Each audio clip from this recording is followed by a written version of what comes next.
আমরা এখান থেকে যে কোনো একটা স্টাইল নিতে পারি, যে কিছু কিছু মাঝে আছে লেখাও আছে পেজ নাম্বার আছে, আবার কিছু কিছু শুধু পেজ নাম্বার। তো তোমাদের যেটা ভালো লাগে এটাই নিবা। হ্যাঁ এই যে হেডার এই দিয়ে লেখা যাবে, আর ইনতে নিলে সব দিয়ে আসবে। ধর আমার লেখা লাগবে পেজ নাম্বারও লাগে, তাহলে এই যে পেজ 1 এটা সাপোজ নিলাম, নেওয়ার পরে দেখা হয় না কি আছে, আমি এটা নেওয়ার পরে যে পেজ 1, তারপর পেজ 2, পেজ 3, পেজ 4। আর যদি আমি এটা বাংলা করতে চাই যে না আমি তো না বাংলায় লিখব, যে পৃষ্ঠার 1 পৃষ্ঠা 2, তাহলে এটার সিলেক্ট দিয়ে খালি এই যে এটার সিলেক্ট দিয়ে আমরা হোমে গিয়ে এটা কি করে দিব, এই যে সূত্র নিয়ে এমজে করে দিব। আর এখানে হ্যাঁ এরকম হইছে না, এখানে এটা ঠিক করি আমরা, এখানে লিখি পৃষ্ঠা, লিখি পৃষ্ঠা,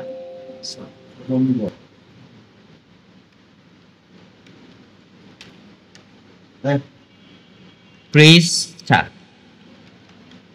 হইছে, পৃষ্ঠা 1 2 এখন দাও, এখানে এক জায়গায় পৃষ্ঠা 1 লিখছে না, পরেরটা দাও অটোমেটিক পৃষ্ঠা 2, পৃষ্ঠা 3, পৃষ্ঠা 4, অটোমেটিক কিন্তু পৃষ্ঠা হয়ে যাইতেছে। এখন আমার কিছু করা লাগতেছে না। কথা ক্লিয়ার? থাকতে পর্যন্ত আমি বলি এখানে হচ্ছে কি, আমরা এই যে হেডার দেখাইছি না, দাও এখানে একই জিনিস, এই হেডারে একটা দেখাইছি একে, খালি একটা উপরে হইব আর একটা নিচে হবে। এই দাও এই যে এখানে এটা নিছি না, এই যে এটা নিছি, তুমি চাইলে এটা নিতে পারো, এটা নিতে পারো, খালি মডিফাই করবা। আর ফুটারে যদি নেই তাহলে দাও এই যে ফুটার ওই একই জিনিস, খালি এই যে দাও ধরো এই যে নিলাম, এই দাও নিচে দিয়ে আছে, হ্যাঁ ডেটও তুমি নিতে পারো, হেডারও ডেট আছে তুমি নিতে পারবা। আমরা চাইলে ডেট দিতে পারবো, যদি নাও থাকে তারপরে আমরা এখানে ডেট দিতে পারবো। এখানে যদি নিচে একটা ডেট লিখে দিই আজকে এত তারিখ, তাহলে অটোমেটিক চলে আসবে। অথবা এই যে এখানে ডেট এন্ড টাইম আছে, এখানে যদি ক্লিক দেই, ক্লিক দিয়ে যদি এটা দেখায় দিই, ওকে দিই, এই দাও ডেট এন্ড টাইম চলে আসছে। দেখছো ডেট কি চেঞ্জ হইতাছে না, এটা কালকে ডেটে একটু চেঞ্জ হবে না, অটোমেটিক চেঞ্জ হবে। পেজ নাম্বার আর পেজ নাম্বারও এই একই জিনিস, আমরা এটা রিমুভ করি, রিমুভ করতে চাইলে আবার কি করতে হবে, ইনসার্টের ভিতরে গিয়া হেডারে গিয়া হেডার রিমুভ, রিমুভ হেডার, আর ফুটারে গিয়া রিমুভ ফুটার। তাহলে হেডার এবং ফুটার দুইটারে কি করে দিলাম, রিমুভ করে দিলাম। রিমুভ করে দেওয়ার পর আমরা গেলাম ওই পেজ নাম্বারে, top of page, top of page মানে কি পেজের উপরের অংশে, আর উপরের অংশ মানে কি হেডার। তাহলে এইটাও এই ভিডিওর একই জিনিস, একই কোনো তফাৎ নাই। এই ধরো আমি এটা নিলাম, এই দাও পেজ নাম্বার আছে, তারপর 2 নাম্বার পেজে গেলাম, এই 2 অটোমেটিক 2 হয়ে গেল, 3 হয়ে গেল। এইটাও এই একই জিনিস, আলাদা কিছুই না। আবার এটা যদি রিমুভ করতে চাই তাহলে এই যে টপ অফ পেজ থেকে, সরি এই যে রিমুভ পেজ নাম্বার, কোনটা, হ্যাঁ টপ অফ পেজ মানে হচ্ছে হেডারে, আর বটম অফ পেজ মানে হচ্ছে কি ফুটারে।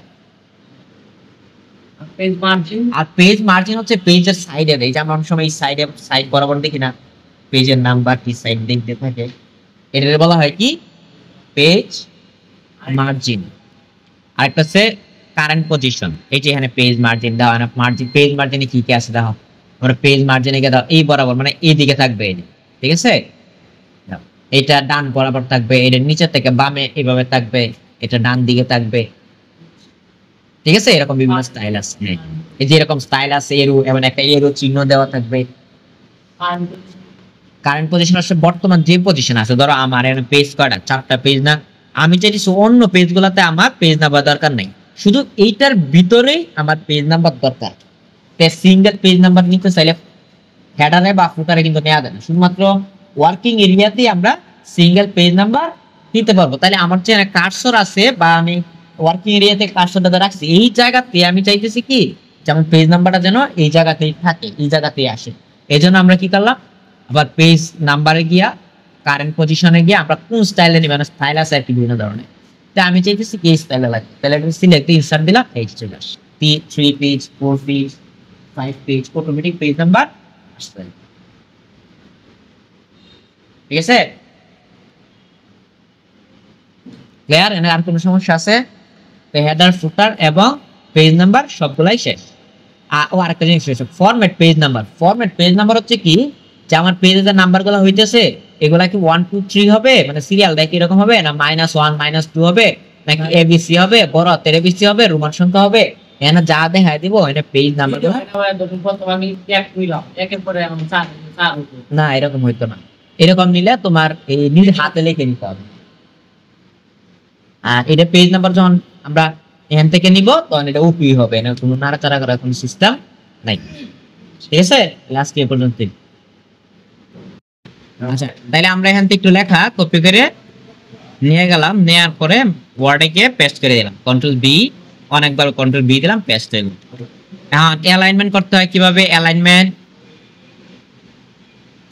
কি? অ্যালাইনমেন্ট কয় প্রকার?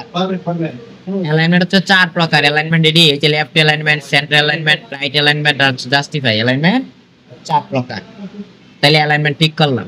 এখন আমরা এই যে সিডে এটা হচ্ছে কিছু ড্রপ ক্যাপ করে দেব, এটা হচ্ছে ড্রপ ক্যাপ করে। তাহলে ড্রপ ক্যাপের জন্য আমরা ইনসার্টের ভিতরে গিয়ে এই যে ড্রপ ক্যাপের উপরে ক্লিক দিলাম। প্রথমে যে লেটারটা ড্রপ ক্যাপ করব এটা সিলেক্ট দিতে হবে, সিলেক্ট দেওয়ার পরে ড্রপ থেকে এই যে ড্রপ। ঠিক আছে, আবার এটা চাইলে আমরা বড় করতে পারি, ডিজাইন আর কি, অনেক সময় বইয়ের মধ্যে এরকম দেখা যায়।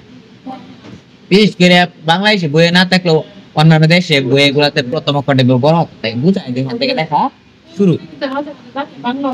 হ্যাঁ হ্যাঁ থাকে, এটা বলে ড্রপ ক্যাপ। ঠিক আছে, এই ড্রপ ক্যাপ এখান থেকে নিতে পারবো। আবার আমরা চাইলে ইন মার্জিন অর্থাৎ মার্জিন থেকেও নিতে পারবো, যে মার্জিনে চলে গেছে। ঠিক আছে, এই যে ড্রপ ক্যাপ, ইন মার্জিন, আর হচ্ছে নান মানে কোন ড্রপ ক্যাপ পাবেন একটুকুই। আর হচ্ছে কি এখানে আছে সিগনেচার লাইন, সিগনেচার লাইন অংশটা কাজে লাগবে না। তারপর হচ্ছে date and time. Date and time হচ্ছে কি যে আজকের যে সময় এবং তারিখ এটা আমার দরকার। তাহলে আজকে যে সময়টা এবং তারিখটা আমরা চাইলে এনে লিখতে পারি, হাতে লিখে নিতে পারি। কিন্তু হাতে লেখার পরিবর্তে আমরা এখান থেকে যদি বলে দিই জাস্ট কোন স্টাইলের ডেট এন্ড টাইমটা লাগবে, টাইম বললাম কি যে এরকম বার থাকবে, সাথে মাস থাকবে, হ্যাঁ এরকম থাকবে, অথবা টাইম সহ এনে কিন্তু আছে। তো আমাদের যে স্টাইলটা লাগে তাই আমরা নিতে পারবো। আমরা এই ফার্স্টের এটা নিলাম, নে ওকে চলে আস। না এলা নরমালি এটা আমাদের লিখতে হইতো পুরোটা, একটু না কোনো আহামরি কাজ নেই। আচ্ছা তারপর সে অবজেক্ট। অবজেক্ট মানে হচ্ছে কি, অবজেক্ট খুবই গুরুত্বপূর্ণ জিনিস। ধরেন আমরা বর্তমানে আছি কোথায়, কোন প্রোগ্রামে আছি? মাইক্রোসফট ওয়ার্ডে আছি। ওয়ার্ডে ওয়ার্ডে থাকালীন অবস্থা আমাকে বললো কি ওয়ার্ডের ভিতরে আমার একটা ছোটখাটো হিসাব করতে হবে। কিন্তু হিসাব করতে চাইলে তো আমরা জানি এক্সেলে যাইতে হয়, তাইলে আমরা আবার ওয়ার্ডের ভিতরেও চাইলে এক্সেল নিতে পারবো। ওয়ার্ডের ভিতরে কিন্তু এক্সেল নিতে পারবো। এর জন্য কি করতে হবে? আমরা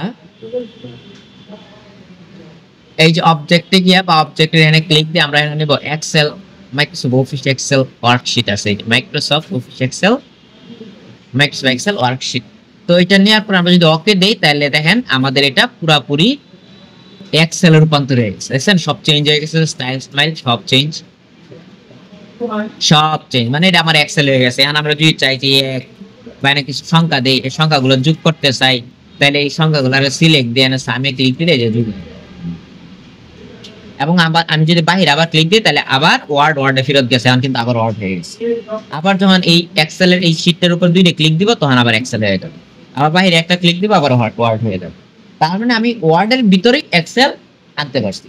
সেম ভাবে এক্সেলের ভিতরে ওয়ার্ড নেওয়া যাবে, পাওয়ার পয়েন্টের ভিতরে এক্সেল নেওয়া যাবে। এই যে 3টা প্রোগ্রাম শিখতেছি, এইটা একটার মাধ্যমে আরেকটা নিতে হবে কিভাবে? অবজেক্ট দিয়ে। অবজেক্ট ব্যবহার করে আমরা ওয়ার্ডের ভিতরে এক্সেল নিতে পারি, এক্সেলের ভিতরে ওয়ার্ড নিতে পারি, এক্সেলের ভিতরে পাওয়ার পয়েন্ট নিতে পারি। মানে যে 3টা প্রোগ্রাম শিখবো এই 3টা প্রোগ্রামের ভিতরে আমরা আরেকটা প্রোগ্রাম নিতে পারবো অবজেক্টের মাধ্যমে। আচ্ছা তারপরে আসি ইকুয়েশন। ইকুয়েশন জিনিসটা গুরুত্বপূর্ণ জিনিস। ইকুয়েশন মানে হচ্ছে কি আমরা বিভিন্ন সূত্র লিখি না, a square plus 2ab plus b square এরকম লিখি না। তো এরকম যখন সূত্র লিখবো তখন আমাদের ইকুয়েশন বক্স নিতে হবে।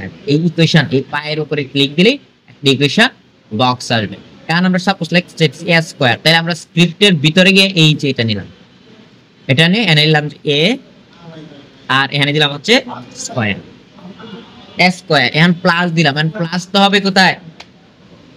a এর সমান, a এর সুদা যদি না 2 এর উপরে হবে a এর সুদা। তাহলে a এর সুদা নিতে চাইলে আমরা যদি এই ডাইনে একটা প্রেস করি, ডাইনের বাটনে,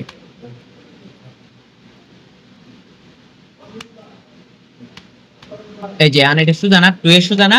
কিন্তু যখন আমি রাইটের কোনটা, এই যে ডাইনের যে বাটন এটা বলা হয়েছে রাইটের, এই রাইটের তে ক্লিক দেওয়ার সাথে সাথে এটা আমার নিচে নেমে গেছে plus 2ab plus b square. তাহলে আবার কি করতে হবে? আবার ডিজাইনে গিয়া এই যে স্ক্রিপ্ট থেকে গিয়ে এই যে এটা নিতে হবে, এটা কিন্তু স্কয়ার সিস্টেম। ঠিক আছে, এটা হচ্ছে সুপারস্ক্রিপ্ট আর এটা হলো সাবস্ক্রিপ্ট।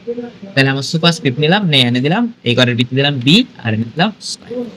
এখন আমি পুরো একটা জিনিস দেখাই, আমি ক্লিয়ার করে দিতেছি পুরো কাজটা। হ্যাঁ